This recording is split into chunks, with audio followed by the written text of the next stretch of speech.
परिधान होते हैं प्यारे, नित्य है, नैमित्तिक है, ध्रुव है, कल्प है।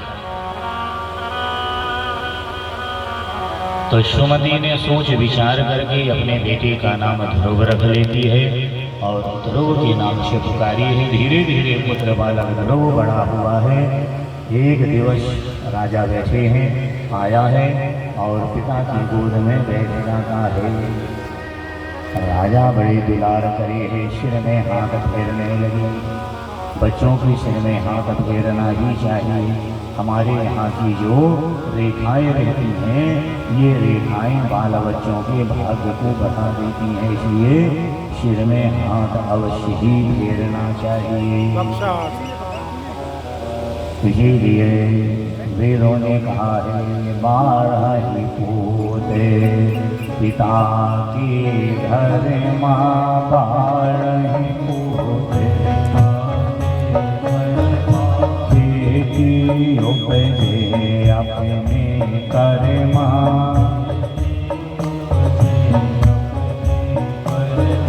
12 ही पोते पिता के घर माँ।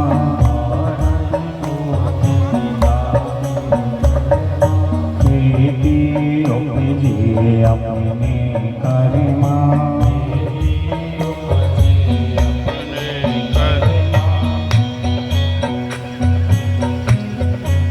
सिर में हाथ फेरिए, बाल बच्चों के भाग्य अच्छे होंगे, उन्नति हो, प्रभु कृपा मिलेगी और आशीर्वाद ही प्राप्त होगा। भाग्य की लकीरें बदल जाएंगी, इसलिए सिर में हाथ फेरने को कहा है। तो राजा उत्तानपाद उस चिरंजीव के सिर में हाथ फेर रहे हैं, लाड़ लड़ा रहे हैं, लेकिन किनारे में रानी बैठी है, रानी को देखा नहीं गया। हमारे क्रोध में आ जाती है, होठ भड़कने लगे, द्वेषता दिखाने लगे कि इतना प्रेम मेरी बेटी से होना था, वहाँ रिश्ता आए। संभाली, क्रोध नहीं समझा, मारे क्रोध में आके झकझोर के नीचे गिरा देती है। इस गोदी के लायक नहीं हो, नीचे गिर गया, रोने लगा। रोते रोते अपनी जननी के पास में आया है। माँ ने कहा है, लाडले क्यों रो रहा है, क्या हो गया? उन्होंने कहा, माँ मैं गोद में बैठा, बड़ी माँ ने मुझे नीचे गिराई है, गोदी के लायक नहीं हो, कहाँ जाए कहाँ बैठे? तो माँ का स्वभाव है, अपने बालकों को ज्ञान देती है। वो समय माँ ने कहा, बेटे रोना बंद कर दे, गोदी में बैठना है। तो कहा, पिता की गोद के लिए रो रहा है? पिता नहीं, जगत पिता की गोद में बैठ जाना। चुप हो ये जा, शांत हो गया, रोना बंद हो ये गया। अब माँ के पीछे लग गया, जगत पिता कहा मेरे। सुमति अब क्या बताए? उस समय नारद जी आए हैं। नारद जी ने समझाया है कि लाडले रोना बंद करिए, यदि गोदी में बैठना है तो भगवान की गोदी को पाइए। जिज्ञासा बढ़ गई, नारद जी वो गोद कहाँ मिलेगी? नारद जी ने कहा, बड़े बड़े योगी तपस्वी युग बीत गया, कहाँ उन्हें दर्शन नहीं हुए, तो तुझे गोदी कहाँ मिल जाएगी? नहीं, हमें भगवान की गोदी ही पाना है, पीछे लग जाते हैं। नारद जी ने बताया, एक मंत्र है, बोले क्या?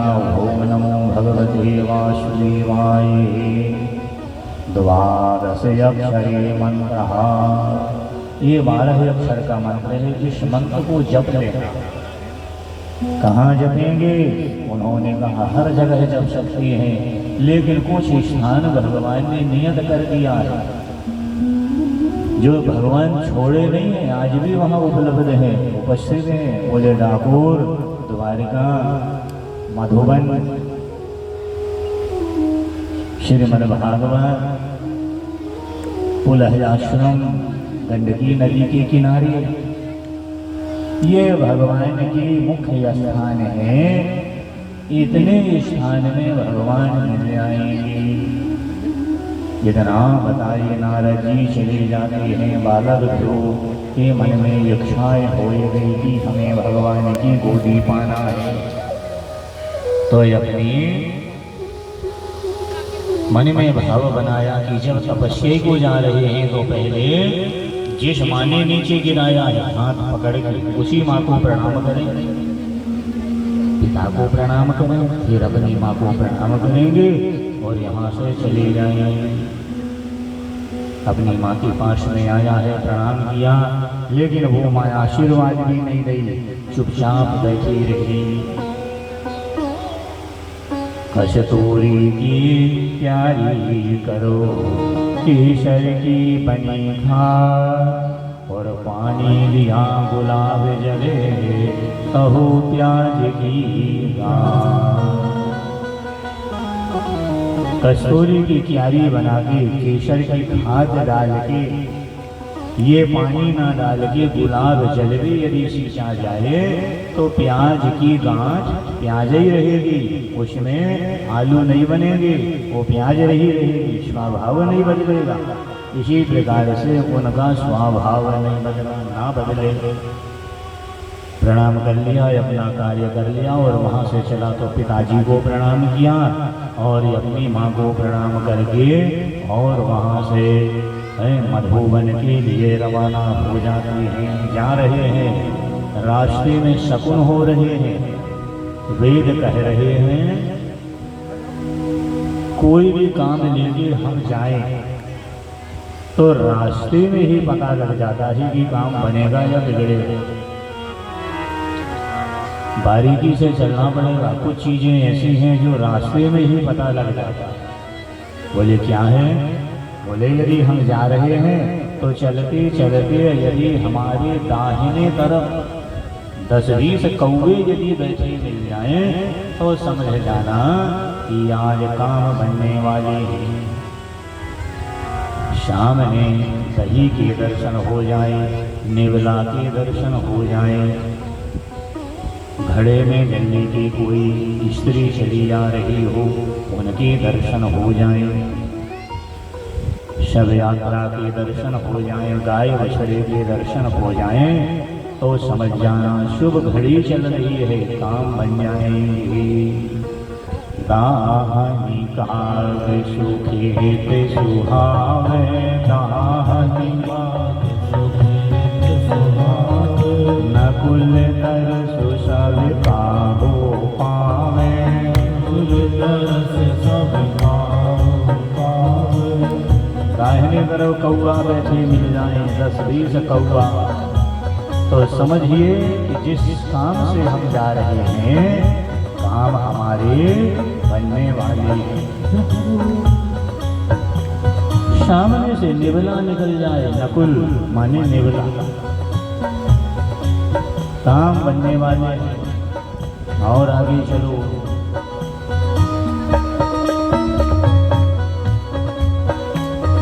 सन्मुखे आए हूँ दधि और मीना, सन्मुखे आए हूँ दधि और मीना।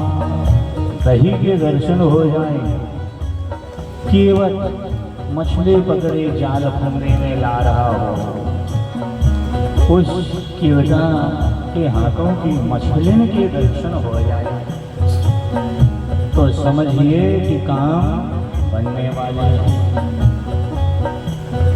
सन्मुखे आए हूँ दधि और मीना, सन्मुखे आए हूँ दधि और मीना। ले पुस्तक दोगी पृथ्वीना, पुस्तक दोगी पृथ्वीना। वेद पुराण लिए तो ब्राह्मणों के दर्शन हो जाए रास्ते में तो हे राजा परीक्षित काम बनने वाले हैं। और आगे चलिए, दर्शन होंगे किनके?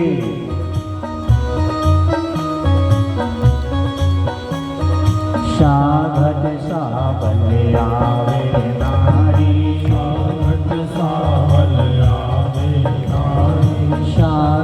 सावल आवे नारी, शान कुल वह विधि बयारी, घड़े में जलने की कोई देवी चली आ रही हो, 3 प्रकार की हवा चल रही हो, शीतल, मंदे और सुगंध। काम अवश्य ही बनेगी, ये शुभ संकेत है। लेकिन रास्ते में ये मिलेंगे कि नहीं मिलेंगे कोई भरोसा नहीं है। इसलिए जहां भी जाओ अकेले मत जाओ, अकेले एक कदम भी नहीं जाना है। जहां भी जाना है श्रीमद्भागवत कह रहा है, हे परीक्षित, जाते समय श्री भगवान का स्मरण करना चाहिए। जहां भी जा रहे हो, राधे श्याम, सीताराम, ओम नमः शिवाय, जिस नाम में इच्छा हो, रुचि हो, उस नाम को अपने मन में विराजमान कर चले जाइए।